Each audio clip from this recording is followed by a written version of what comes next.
విద్యార్థులకు కడుపు నిండా అన్నం పెట్టని గురుకుల పాఠశాల యాజమాన్యం. విద్యార్థులు ఆకలికి తాళలేక అర్ధరాత్రి పాఠశాలకు ఇచ్చిండు మిగిలిన అన్నాన్ని తిన్న వైనం. మిగిలిన అన్నం తిన్న విద్యార్థులే అన్నం దొంగతనం చేశారంటూ విచక్షణ రహితంగా వ్యవహరించిన ప్రిన్సిపల్. అదే కారణం చూపిస్తూ కొంతమంది 8వ తరగతి విద్యార్థులను సంవత్సర పరీక్ష రాయనీయ వైనం. ఇదేమిటి అని ప్రశ్నించిన విద్యార్థుల పేరెంట్స్ తో దురుసుగా ప్రవర్తించిన ప్రిన్సిపల్, విద్యార్థులను తీవ్ర ఇబ్బందులకు గురి చేసిన ప్రిన్సిపల్ పై వెంటనే చర్యలు తీసుకోవాలంటున్న విద్యార్థుల తల్లిదండ్రులు.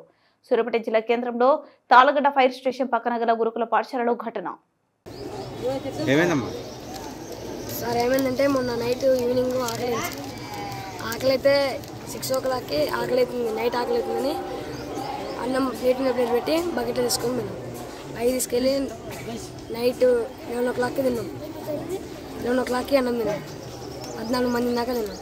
ఆకలి అవుతుంది, ఇలా ఫుడ్ మంచిగా పెట్టట్లేదు, కర్రీలు ఏం బాగోట్లేదు.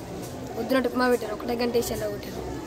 నేను నా బోండాలు పెట్టానన్నా, ఇంత చిన్న పునుగులు ఉన్న గోళీలు ఉన్నట్టు కూరలు ఏం బాగోట్లేదు. మళ్ళీ ఓకే తింటే ఏమన్నారు మిమ్మల్ని? 2 గంటలు నిలడం చేయించారు. ఎగ్జామ్ రానియాలి. ఏం ఎగ్జామ్ రాయండి? Hindi annual exam. ఎందుకు? పనిష్మెంట్ చేసినామని పనిష్మెంట్ ఇప్పించారు. ఎగ్జామ్ నేను రాదు. ఎవరైనా మిమ్మల్ని పనిష్మెంట్ ఇచ్చిన? Principal sir. ఏం పేరు? విద్యాసాగర్.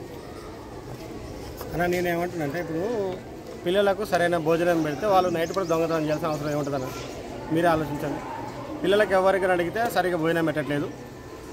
ఎందుకు పెట్టట్లేరా అంటే మేము అడిగితే కోపం చేస్తారు మా మీద. క్లాస్ టీచర్స్ అందరూ గోల చేస్తున్నారు. మాకు సరైన భోజనం పెట్టట్లేదు, సరైన కూరలు లేవు. మధ్యాహ్నం పూటనేమో భోజనాలు మంచిగా ఉంటున్నాయి, ఎందుకంటే మేడమ్స్ తింటారు కాబట్టి బాగుంటున్నాయి. నైట్ పూట మాత్రం బాగుండట్లేదు. మాకేమో ఆకలి తట్టుకోలేకపోతున్నాం. అందుకే మేము నైట్ పూట పోయి 11 గంటలకు పోయి నైట్ టైం అన్నం తిన్నాం. దానివల్ల మాకు ఎగ్జామ్ పెట్టలేదు, పనిష్మెంట్ ఇచ్చిండు అని చెప్పి ప్రిన్సిపల్ సార్ అడిగితేనే మీ వాడు తప్పు చేసిండు, మీ వాడి వల్ల అందరూ ఖరాబ్ అయిపోతారు అంటారు. నేనేమంటున్నాను సార్ అంటే, వారికి సరైన భోజనం పెడితే వాడెందుకు అన్నం కోసం దొంగతనం చేస్తాడు?